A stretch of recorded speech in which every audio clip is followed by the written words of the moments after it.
Hola, nosotros somos los estudiantes de Texas Tech El Paso y mi nombre es Kei Takigawa, soy un estudiante de tercer año Y yo soy Brenda Castillo, estudiante de cuarto año. y somos estudiantes de medicina y les queremos dar una charla hoy sobre los síntomas y medidas preventivas para COVID en los adultos y los niños. Los objetivos de esta presentación va a ser que al final ustedes podrán describir los síntomas del COVID-19 entre los niños y los adultos y también relatar las medidas preventivas para el COVID-19 en los niños. ¿Ok? Así que la primera pregunta va a ser, ¿los niños pueden contraer el COVID-19? Y la respuesta es sí.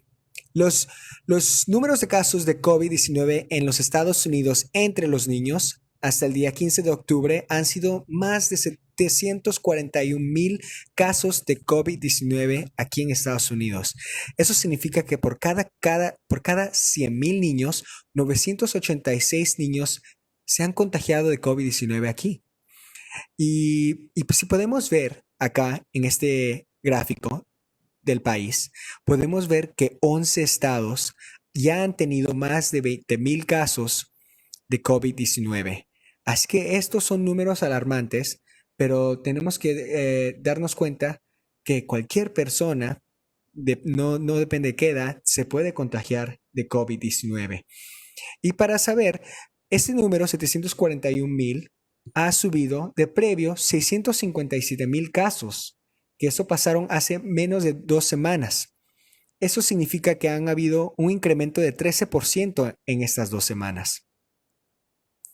Así que vamos a ver el número de casos de COVID-19 aquí en El Paso. Han habido casi 5,000 casos de COVID-19 solo entre los niños y eso significa menos de 18 años de edad. Y aquí pueden ver que los casos de COVID-19 por edad. Así que menos de 5 años, la mayoría de los niños no son los que se infectan de COVID-19. Y acá de 5 a 17 se puede ver que en El Paso han subido los casos. Y también aquí se puede ver que entre los adolescentes 18 y los jóvenes hasta la edad 64 son la mayoría de los casos que han salido positivos de COVID-19 en El Paso. ¿Ok? Así que tengan esto en cuenta que no depende de qué edad seas, pues te puedes contagiar de COVID-19, pero la mayor probabilidad de ser positivo es entre las edades 18 y 64. Eso puede ser dado a muchas razones como el nivel de actividad de estas personas y cuántos salen afuera también. Ok, hay que ver estos datos sobre las hospitalizaciones y las muertes relacionadas al COVID-19. Y como podemos ver aquí, en COVID-19, el 1,23% de casos han sido de los niños han tenido que ser hospitalizados. Así que significa que 43 casos aquí en El Paso de niños menos de 12 años ya han tenido que ser hospitalizados.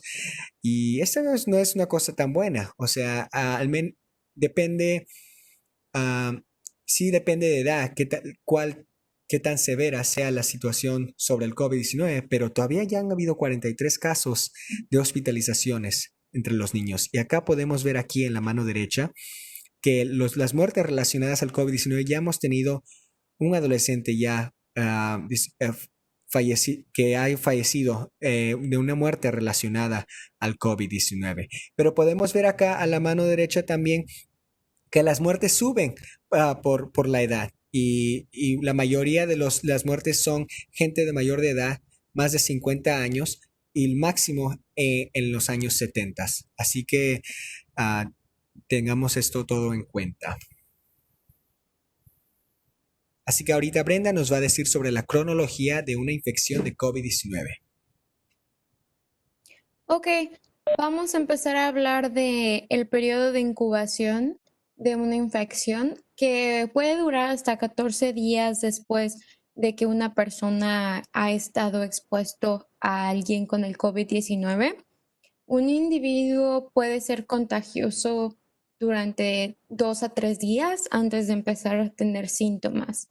La presentación inicial del COVID-19 la mayoría de la gente va a empezar a tener síntomas dentro de 5 días después de que estuvieron expuestos y los síntomas pueden ser leves o severos. La recuperación va a depender de la edad o si la persona tiene enfermedades crónicas. Los niños tienden a recuperarse dentro de 2 semanas después de empezar a tener síntomas. Y también las personas adultas, después de 2 semanas de empezar a tener síntomas, se pueden empezar a recuperar en infecciones leves y también dentro de 3 a 6 semanas pueden empezar a recuperarse si sus infecciones son más severas. Entonces vamos a hablar de los síntomas en los adultos. Los síntomas más comunes son la tos, fiebre y escalofríos y falta de aliento. También vemos otros síntomas como el cansancio, fatiga, congestión y goteo nasal, náusea, vómito, diarrea, dolor de garganta, nueva pérdida del olfato y del gusto, y también dolor muscular o dolores corporales.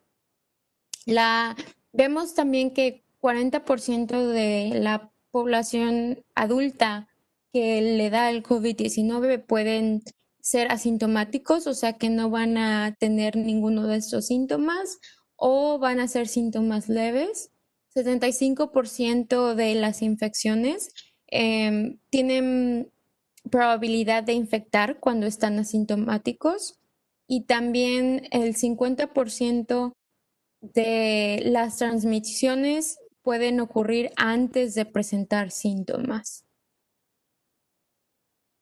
Los síntomas en los niños estos síntomas tienden a ser similares a los de los adultos, pero pueden ser más leves.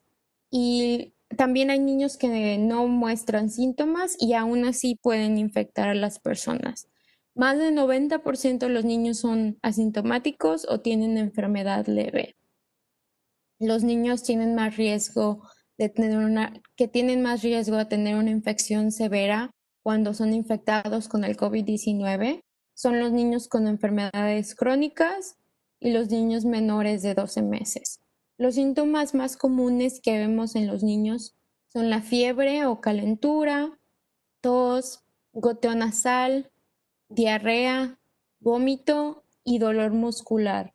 Y es muy importante que notemos que la diarrea y el vómito tienden a ser más comunes en los niños y también tener esto muy presente porque estos síntomas pueden ser indicativos de otras causas de enfermedad como enfermedades del estómago, etcétera, pero por eso hay que estar muy vigilantes a todos los síntomas que los niños tengan. Y otros síntomas son el dolor de garganta, dolor abdominal, dolor de cabeza, falta de aliento, cansancio o fatiga.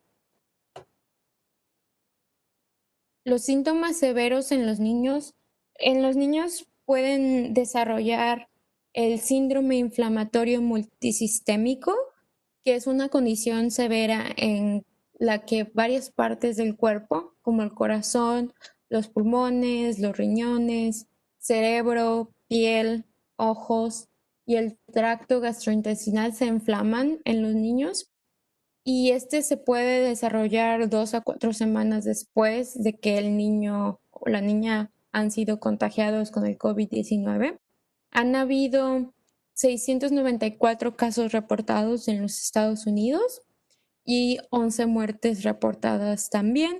Y estas cifras son de el 20 de agosto del 2020. Síntomas de este síndrome incluyen la fiebre persistente, o sea que dura 3 a 5 días, dolor abdominal, náusea, vómito, diarrea, sarpullido o erupción, ojos inyectados de sangre, o sea, inflamación en los ojos que se vean rojos y también las ronchitas en el resto del cuerpo. ¿Qué debería hacer una persona si está enfermo? Es muy importante que se comunique con su doctor primario, quedarse en casa y estar monitoreando sus síntomas como la temperatura, la tos, etcétera. También es importante si empieza a tener dificultad para respirar, dolor persistente o presión en el pecho, dificultad al despertar o quedarse despierto, confusión nueva, labios o cara azul. Si tiene alguno de estos síntomas, es muy importante que considere ir a la sala de emergencias, ya que son síntomas más severos de la enfermedad. También otra pregunta que se hace muchas veces es que si usted tiene que llevar a sus niños a los exámenes de salud, y la respuesta es que sí. Los exámenes de salud y vacunas son servicios esenciales y estos servicios protegen a los niños contra muchas enfermedades. Son 16 enfermedades como la varicela, poliomielitis, etcétera, que pueden ser evitadas con las vacunas. Y al utilizar estos servicios, también podemos evitar complicaciones y hospitalizaciones en un futuro. Una excepción a este principio de ir a las visitas con el doctor es a la gente que está siendo investigada o que tiene COVID-19. A estas personas no se les recomienda que asistan a estas citas por el peligro de exponer al personal de las clínicas o a la gente que está en este establecimiento. Ok, ahora vamos a hablar de consejos para prevenir infección en niños y adolescentes. Es muy importante enseñar y reforzar cómo hacer ciertas cosas. La primera es lavarse las manos frecuentemente y por 20 segundos. Y con niños pueden elegir una canción u otras prácticas para hacerlo más fácil. Nosotros escogimos la canción del Baby Shark y ahorita se las vamos a poner para que la escuchen.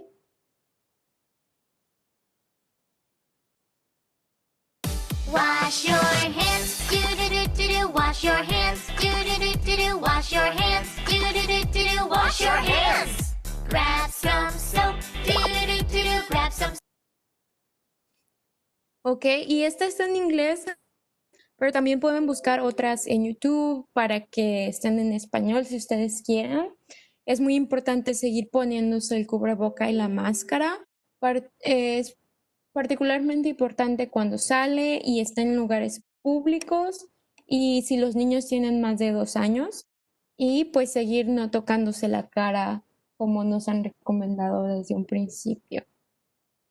Ahora vamos a hablar de la influenza y el COVID-19. ¿Qué cosas tienen en común? Las dos son enfermedades que causan infecciones respiratorias y los síntomas van a incluir la fiebre, la tos, la falta de aire para respirar y la nariz que moquea. También las dos enfermedades pueden variar en los síntomas. Unas personas no van a tener ningún síntoma y otras personas van a tener síntomas muy severos. Las diferencias entre las dos enfermedades: con la gripe, que es causada por el virus de la influenza, tiende a durar 2 semanas, mientras el COVID-19 tiende a durar mínimo 2 semanas y es mucho más contagioso. Y es muy importante saber que son dos virus diferentes. ¿Por qué es importante ponerse la vacuna de la influenza? La vacuna y el COVID-19 tienen síntomas muy similares y, y es difícil distinguir una enfermedad de la otra solo al ver los síntomas. También es posible que una persona tenga influenza y también le dé COVID-19 o viceversa. Y incluimos aquí unas palabras de la CDC, las traducimos de inglés a español y la traducción dice que para la temporada de la influenza, la vacuna de la influenza va a ser muy importante para reducir el impacto de enfermedades respiratorias en la población y la carga del sistema de salud durante la pandemia del COVID-19. Entonces es muy importante que se vacunen contra la influenza en estos tiempos por la pandemia aún más. Muchas gracias, Brenda. Sí, es muy importante ponerse la vacuna porque es una enfermedad que se puede prevenir. En cambio, el COVID-19 no hay vacuna, así que no se puede prevenir en una manera directa. Así que vamos a ver a los consejos para mantener a los niños sanos. Lo primero que todo es mantenerlos activos. Es importante, aunque estemos todos encerrados, es bueno sacarlos a caminar con distanciamiento social, ir a montar bicicleta si es posible, hacer actividades fuera de la casa que sean todavía en maneras que sean sanas. Y es bueno cuando estén en casa y si están tomando clases virtuales, es bueno enseñarles cómo tomar descansos y estirarse para que se mantengan enfocados. Y también la formación social es algo muy importante durante estas edades, así que es muy importante mantenerlos conectados socialmente. Así que hay que enseñar a usar videollamadas para hablar con amigos y familia. Y esto también puede ser para también abuelos, también para que se comuniquen, porque es bueno poder comunicarse entre todas las edades y ahora con la tecnología que tenemos es posible poderse mantenerse conectados. Así que hay que reconocer cuando un niño está enfermo, porque ahora cuando van a las escuelas van a presentar síntomas que son un poco diferentes, así que es muy, muy importante saber cuándo su niño o niña esté enfermo. Así que la siguiente parte es poder observar por señales de estrés o cambios de comportamiento y esto puede ser niños, adolescentes, porque van a tener diferentes cambios de actitud y también cambios en su vida, por ejemplo, cambios de apetito, hábitos de dormir, dificultad al concentrarse y también van a tener muchas preocupaciones y también tristeza. Pueden tener todas o solo algunos de estos síntomas y también hay que, tener que crear unos lugares donde uno puede comunicarse en maneras seguras y poder tener charlas sobre la salud física y salud mental y emocional. Así que también todo esto para mantenerse uno sano tiene que estar al día con las nuevas informaciones que hay de COVID-19, pero con data que sea factual, que es como la página web de la CDC y también en las noticias del Paso.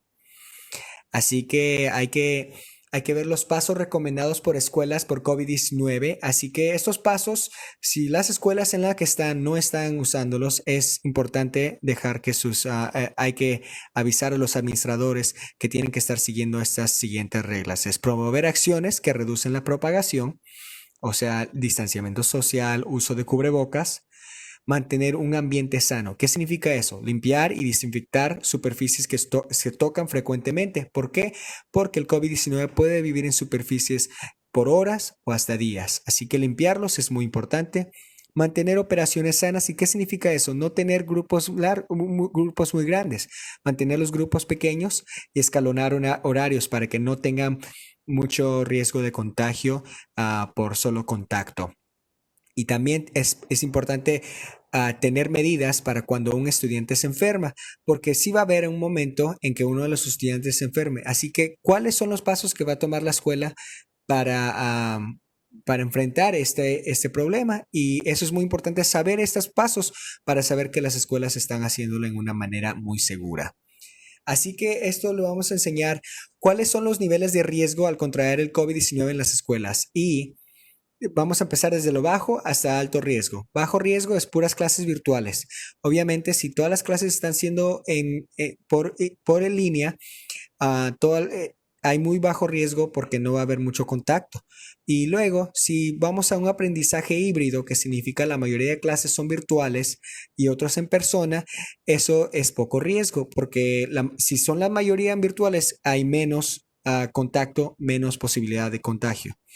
Así que riesgo medio es aprendizaje híbrido que tiene la mayoría en persona y algunas en virtuales. Y altos riesgos van a ser todas las clases y actividades escolares solamente en persona. Así que es muy importante saber qué tipo de sistema y esto todo depende también de el nivel de contagio que está pasando en su comunidad. Así que por cualquier cosa hay muchos recursos que hay en línea que puede usar uno para saber cómo cómo tomar esas decisiones de regresar a la escuela o no. Y la CDC ha creado una herramienta de ayuda para el regreso de clases. Así que, ¿qué riesgos usted puede tomar? Usted tiene que estar muy cómodo y no ponerse a riesgo por exponer a gente de mayor de edad, etcétera. Pero acá tenemos todos los recursos para ustedes y por favor, usen las planificaciones para que estén listos para esta nueva etapa del año. ¿Ok? Pues muchísimas gracias. Esto concluye nuestra presentación y que tenga muy buen día.